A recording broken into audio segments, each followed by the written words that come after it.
杠杆的本质就是放大你的力量。阿基米德说，给我一个支点，我能撬动整个地球，这就是充分的利用杠杆。所以杠杆赋予阿基米德极大的力量，甚至可以撬动地球。那么在我们金融里面，杠杆也是放大我们自己的力量，所以通过放大我们的力量，它会放大我们的收益，同时放大我们的风险。如果我们找到好的机会，我们适当的使用杠杆，它就能够很好的提升我们的收益。但是当我们判断错误的时候，它就会放大我们的风险。所以杠杆是一把双刃剑，一方面是好东西，另外一方面它又非常危险。因此我们一般稳健的财务决策都会要求我们稳健的使用杠杆。很多人都认为中国人对待杠杆的态度比西方更为保守，其实并不尽然。早期在改革开放初期，我们经常会这种观点，说西方人他是一参加工作就开始买，当他积累了一个首付以后，他就开始买房子，一辈子还按揭，等到他退休的时候，他终于还完了房贷。而中国人是一直过着省吃俭用的生活，到退休的时候终于攒够了钱可以买一套房子。但其实这是在改革开放初期，因为当时中国人基本上是没有什么金融资产的，所以当年得出了结论，认为中国人对待杠杆的态度比西方更为保守。但是现在经过这几十年的发展，我们可以看到中国人在很大程度上可能比西方人对待杠杆的态度更激进。譬如中国的企业家普遍比西方更激进，中国的企业整体负债率比西方的同类企业要高很多。例如房地产类的企业，美国的平均负债率大概是 52%， 中国的基本上都在 80% 以上。那我们看 50% 跟 80% 看起来相差好像并没有太大，对吗？但是实际上差别是非常大的。 50% 的负债率实际上它用的是2倍杠杆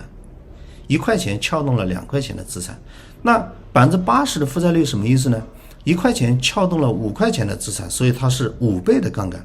也就是说，美国的房地产开发商普遍使用的杠杆水平平均是2倍，中国的开发商平均使用的杠杆水平是5倍，所以这个是天壤之别。我们可以看到这些企业在对待杠杆的态度上，中国的企业家显然更为激进。现在我们可以看到说，中国的家庭负债率、政府的负债率现在实际上都已经非常高了。所以我们原来讲中国人对待杠杆态度更为保守是一种假象，是中国的负债还没有积累到这个程度。现在我们看到随着这40年的积累，中国人的负债率上升了，我们可以看到中国人对待杠杆态度一点都不保守。人们针对不同的标的采用杠杆时候具有不同的态度。譬如中国人一个典型的特点就是对待房地产非常宽容，大家在使用房地产，在购置房地产的时候使用的杠杆都是非常高，绝大多数人都是用一辈子的收入赌在房地产上。也就是说，你如果30岁买房，30年按揭，到60岁你退休的时候，你刚好还清按揭。你前面30岁以前积累的是首付，30岁以后你的工作就是还房贷，所以这就是完整的赌上自己一辈子的收入。这个风险有多大？大家设想一下。当然如果你赌对了，后面房价暴涨，你这辈子就衣食无忧了。但如果你赌错了，万劫不复。这就是对待房地产的态度。人们使用杠杆的问题上是非常开放、非常激进的。但是相反，如果你跟他讲期货合约，跟他讲股指期货，他觉得很可怕。房地产你用5倍的杠杆，20%首付；股指期货你用20%的保证金，你也是5倍的杠杆。但是如果你给他介绍股指期货，你说要赌1年的收入，绝大多数人都说风险太大了，不敢碰。所以如果一个股指期货合约，打个比方，3300点，每个点300块钱，大概是99万，一个合约就是100万。100万的合约，你用20万块钱去赌，加5倍的杠杆赌这个股指期货合约，那很多人都会觉得太危险了，可怕。其实20万可能是你1年的收入，对吗？你拿1年的收入去赌一个股指期货，你觉得很危险。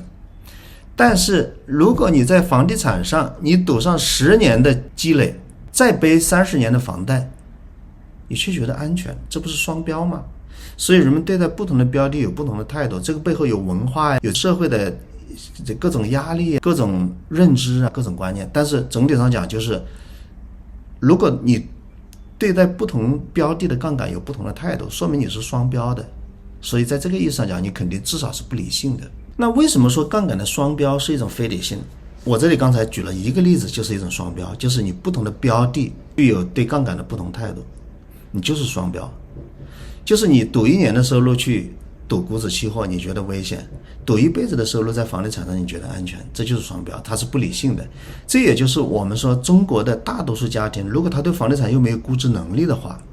他注定最后就是以悲剧收场。我这里不是诅咒中国的中产，但是大多数人因为他不理解金融估值的逻辑，最后的结局对他的家庭就是个悲剧。所以这是一种双标，它就是一种非理性。另外还有一种非理性，我再举个例子大家就理解。我们行为金融里面讲一个概念叫框架依赖，于是这个问题你如何去描述它，人们是有不同态度的，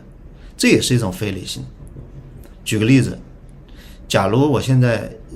银行账户里有100万的存款，我要买房子了，我看中了一个100万的房子，100万存款买100万房子我是买得起的，对吗？好，这个时候我全款购房，100万买了100万的房子，全款购房，买完了以后我的存款没有了，清零了。可是我觉得我是个金融专业人士，我不能没有投资啊，这是我的能力，这是我的核心竞争力，所以我决定从银行贷款50万去炒股票。大家觉得可不可以呢？如果你把这个方案抛给你的家人，绝大多数你会得到否定的答复，他们会说你是不是疯了？你作为一个专业人士，你难道不知道吗？股票投资只能用不影响日常生活的余钱，你怎么能借贷款去炒股票？太危险了，不可以的。好，我换一种说法，大家看，我说我有100万的存款，现在我看中一个100万的房子，可是我说房子是100年大计嘛，干嘛一次把它付清呢？现在利率也不高，付个50万，但按揭50万，这样我银行账户里还剩多少钱？还剩50万，对不对？还剩50万是自有资金，所以我把杠杆用在房地产上，剩下的自有资金拿去炒股票，大家觉得可以吗？你如果拿这个方案去跟你的家人讨论，你家人可能觉得你是个理财能手，果然是专业人士。你把房地产上加了杠杆，但是你用自有资金炒股票不影响日常生活，完全没问题。但是我们知道，其实刚才这2个例子里面本质是完全一样的，都是借了50万贷款，只不过第一个方案是借50万贷款炒股票，第二个是借了50万贷款炒房，杠杆用到了不同的去向，这个问题只是换了一种表述方法。如果我们专业一点，我们给这个家庭画一张资产负债表的话，我们会发现在这2种情况下，它的资产负债表是一模一样的，所以这就是一种双标。这种双标我们称之为框架依赖，这本质上就是人们不理性，因为绝大多数人并不能够透过资产负债表看到它的本质，所以我们对待杠杆很多人是不理性的。那么如果我们理解了这些问题，对于杠杆的使用应该怎么做？我想首先第一，我们每个人都要非常保守非常负责任的使用杠杆。第二，在你使用杠杆的时候，你一定要有风险管控，要使风险在你的控制范围之内。譬如说我加了杠杆去做股指期货的交易，那我每一次亏损它都是在我可以承担的范围之内，我连续可能亏了5次10次都不影响我日常生活，这就是负责任的使用杠杆。在房地产上你同样的道理，如果你会估值的话，那当然你会在合适的时机使用杠杆，你激进一点是没有关系的。但是如果你不会估值，很多人只是随波逐流，那么这个时候你使用杠杆过度是非常危险的。所以这就是我给杠杆使用的建议，就是要非常保守的负责任的使用杠杆，并且加上严格的风险控制。